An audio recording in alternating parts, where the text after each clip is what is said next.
8ാം ക്ലാസ്സിൽ പഠിക്കുമ്പോ എന്റെ ഉമ്മ പെട്ടെന്നൊരു ദിവസം തീരെ വയ്യാണ്ടായി, വെന്റിലേറ്ററിൽ കയറ്റി.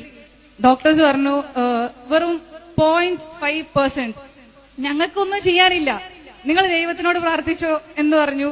ഡോക്ടേഴ്സൊക്കെ കരയാണ്, ഒരുപാട് കാലമായിട്ട് എന്റെ ഉമ്മ ട്രീറ്റ്മെന്റിലാണ്. അപ്പൊ ഡോക്ടേഴ്സൊക്കെ എന്റെ ഉമ്മാന്റെ അടുത്ത് പറഞ്ഞു, ഞങ്ങളുടെ അടുത്ത് പറഞ്ഞു ആൾക്ക് ബോധമില്ല, 4 ദിവസം അയാൾ കോമയിലാണ് കിടക്കുന്നത്, ഇനി വലിയൊരു എക്സ്പെക്ടേഷൻ ഒന്നുമില്ല, നിങ്ങൾ പ്രാർത്ഥിച്ചോ എന്ന് പറഞ്ഞു.